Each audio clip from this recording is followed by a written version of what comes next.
இன்னைக்கு இந்த வீடியோவில் வந்து பார்த்தீங்கன்னா ஆடியோ கலர் பிராண்ட்லேருந்து ரீசெண்டாக ரிலீஸ் ஆன M302 டிஜிட்டல் பிளேயர் நம்மக்கிட்ட இருக்குது.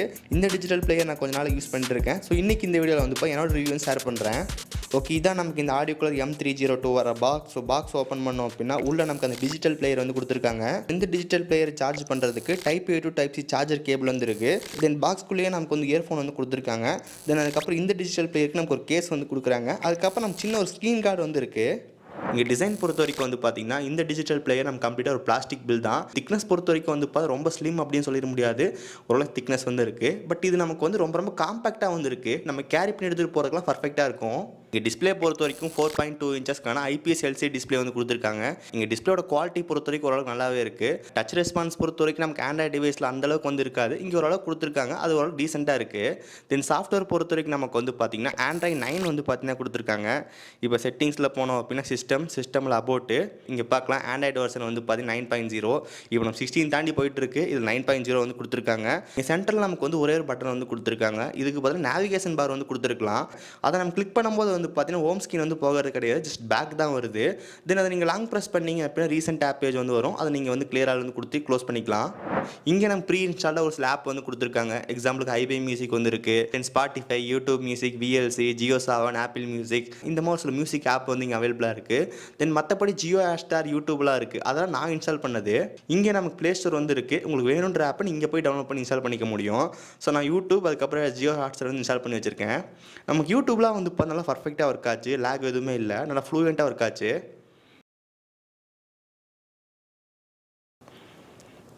ஓகே, இப்போ ஜஸ்ட் ஒரு வீடியோ ப்ளே பண்ணுறேன். இதோட சவுண்ட் குவாலிட்டி வந்து கேளுங்க. ஸோ அந்த ப்ரைஸ்க்கு வாங்கலாமா? ஸோ பார்த்துடலாம். ப்ராசர் பொறுத்த வரைக்கும் ஸ்னாப்டிராகன் 7S Gen 3 வந்து பார்த்தீங்கன்னா கொடுத்துருக்காங்க. பர்ஃபார்மன்ஸ் நல்லாவே. இங்கே ஸ்பீக்கரோட குவாலிட்டி பொறுத்த வரைக்கும் அந்தளவுக்கு நல்லாவே இல்லை. யூடியூப் நல்லா பர்ஃபெக்டாக ஒர்க் ஆகுது. பட் என்ன பிரச்சனைன்னு சொல்லி கேட்டிங்க அப்படின்னா பேட்டரி ரொம்ப ஃபாஸ்ட்டாக ட்ரைன் ஆகுது. இங்கே பேட்டரி பொறுத்த வரைக்கும் 2000 mAhக்கான பேட்டரி வந்து கொடுத்துருக்காங்க. இங்கே 0லேருந்து 100% ஃபுல் ஆகிறதுக்கும் 3 hours கிட்ட வந்து ஆகும். இங்கே நார்மலாக நீங்கள் மியூசிக் போட்டு தென் ஸ்க்ரீன் ஆஃப் பண்ணிட்டு எப்பப்போ வேணுமோ நெக்ஸ்ட் போகிறது அந்த மாதிரி பண்ணிட்டு இருந்தோம்னா ஓரளவுக்கு பேட்டரி பேக்கப் வந்து கிடைக்கும். ஸ்க்ரீன் ஆன்லேயே வச்சுட்டு யூடியூப் பார்த்தா அதெல்லாம் பார்த்தோம் அப்படின்னா பேட்டரி நம்ம நல்லாவே சருன்னு இறங்கிடும். ஸோ அந்தளவுக்கு ஒரு பெஸ்ட்டான பேட்டரி பேக்கப் இங்கே வந்து கிடையாது. இந்த டிஜிட்டல் பிளேயரில் நம்ம சிம் வந்து போட முடியாது. உங்களுக்கு வேணும் அப்படின்னா ஒய்ஃபைல கனெக்ட் பண்ணிக்கலாம். இங்கே ஒய்ஃபை பொறுத்த வரைக்கும் டுவல் 5G பேண்ட் ஒய்ஃபை வந்து கொடுத்துருக்காங்க. ப்ளூடூத் 4.0 தான் இருக்குது. இங்கே பிளேஸ்மெண்ட் பொறுத்த வரைக்கும் டாப்பில் ஸ்பீக்கர் வந்து கொடுத்துருக்காங்க. தென் லெஃப்ட் சைடில் நமக்கு வந்து எதுவுமே வந்து கிடையாது. தென் கீழே பாட்டம் நம்ம டைப் C போர்ட் வந்து இருக்குது. அது பக்கத்தில் மைக் இருக்குது. அது பக்கத்து 3.5mm ஜாக் வந்து இருக்குது. தென் ரைட் சைடில் நமக்கு வால்யூம் பட்டன்ஸ் வந்து கொடுத்துருக்காங்க. அது கீழே மைக் வந்து இருக்குது. தென் அது கீழே பவர் பட்டன் வந்து கொடுத்துருக்காங்க. தென் அது கீழே SD கார்டு ஸ்லாட் வந்து இருக்குது. இங்கே நம்ம 16GB இன்டர்னல் மெமரி வந்து கொடுத்துருக்காங்க. 2GB ரேம் வந்து இருக்குது. உங்களுக்கு ஸ்டோரேஜ் வேணும் அப்படின்னா எக்ஸ்பேண்ட் வந்து பண்ணிக்க முடியும். சைடில் SD கார்டு ஸ்லாட் வந்து இருக்குது. அதை யூஸ் பண்ணி நம்மளால் 512GB வரைக்கும் எக்ஸ்டெண்ட் பண்ணிக்க முடியும். தென் ப்ராசர் பொறுத்த வரைக்கும் MediaTek 6750 ப்ராசர் வந்து கொடுத்துருக்காங்க. இந்த ப்ராசர் ரொம்ப ஓல்டான ப்ராசர். பட் இந்த டிஜிட்டல் பிளேயருக்கு வந்து ஓரளவுக்கு நல்லாவே இருக்குது. நமக்கு வந்து ஓரளவுக்கு கொஞ்சம் ஃபாஸ்ட் ரெஸ்பான்ஸாக தான் இருக்குது. பட் நீங்கள் மல்டி டாஸ்கிங்லாம் பண்ணீங்க அப்படின்னா லேக் ஆக ஸ்டார்ட் ஆயிரும். இங்கே நமக்கு 2GB ரேம் தான் வந்து கொடுத்துருக்காங்க. அதனால் நீங்கள் ப்ளே ஸ்டோர் இருக்குது அப்படின்னு சொல்லிட்டு நிறைய ஆப் இன்ஸ்டால் பண்ண முடியாது. ஒரு லிமிட்டடாக ஒரு 4-5 ஆப் வந்து எக்ஸ்ட்ரா ஆட் பண்ணலாம். அதுக்கே நம்ம ஸ்டோரேஜ் வந்து ஃபுல் ஆயிரும். இப்போ நம்ம ஜஸ்ட் ஒரு 2-3 ஆப் மட்டும் தான் இன்ஸ்டால் பண்ணியிருக்கோம். இப்போ செட்டிங்ஸில் போய்ட்டு ஸ்டோரேஜ் வந்து பார்க்கலாம். இப்போவே நமக்கு வந்து பார்த்தீங்கன்னாலே தெரியும் நம்ம 76% ஸ்டோரேஜ் வந்து ஃபுல் ஆயிருச்சு. தென் ஹீட்டிங் இஷ்யூ இருக்கா அப்படின்னு சொல்லி கேட்டிங்க அப்படின்னா கண்டிப்பாக ஹீட்டிங் இஷ்யூ வந்து இருக்குது. நம்ம பேக் சைடு இந்த இடத்துல வந்து ஃபுல்லாக ஹீட் ஆகுது. நமக்கு எப்போ ஹீட் ஆகுது வந்து பார்த்தீங்கன்னா நம்ம நார்மலாக மியூசிக் கேட்கும்போது வந்து அந்தளவுக்கு ஹீட் ஆகுது கிடையாது. பட் நீங்கள் கொஞ்சம் ஹெவியாக யூஸ் பண்ணுறீங்க, தென் யூடியூப்பில் வீடியோலாம் பார்த்துருக்கீங்கன்ற போது அந்த டைம் நமக்கு ஃபுல்லாக வந்து ஹீட்டிங் ஆகும்.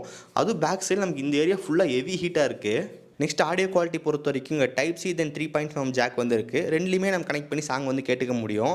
இது நம்ம டிஜிட்டல் பிளேயர் அப்படின்றதுனால எக்ஸ்ட்ரா அந்த 4.4mm போர்ட் வந்து கொடுத்துருக்கலாம். அது இங்கே நமக்கு வந்து கொடுக்கல. இங்கே பாக்ஸில் நமக்கு ஒரு 3.5mm இயர்ஃபோன்ஸ் வந்து கொடுத்துருக்காங்க. அதோட சவுண்ட் அவுட்புட் வந்து அந்தளவுக்கு நல்லாவே இல்லை. நம்ம எக்ஸ்ட்ரா ஒரு IM கனெக்ட் பண்ணி யூஸ் பண்ணோம் அப்படின்னா சவுண்ட் குவாலிட்டி ஓரளவுக்கு பெட்டராக வந்துருக்கு. தென் டைப் C போர்ட்டில் நம்ம வந்து டேரெக்டாக கனெக்ட் பண்ணி யூஸ் பண்ணுறதுக்கும் ஒரு டேக் கனெக்ட் பண்ணி யூஸ் பண்ணோம் அப்படின்னா இன்னும் கூட கொஞ்சம் பெட்டரான சவுண்ட் அவுட்புட் நம்மளால் பார்க்க முடியுது.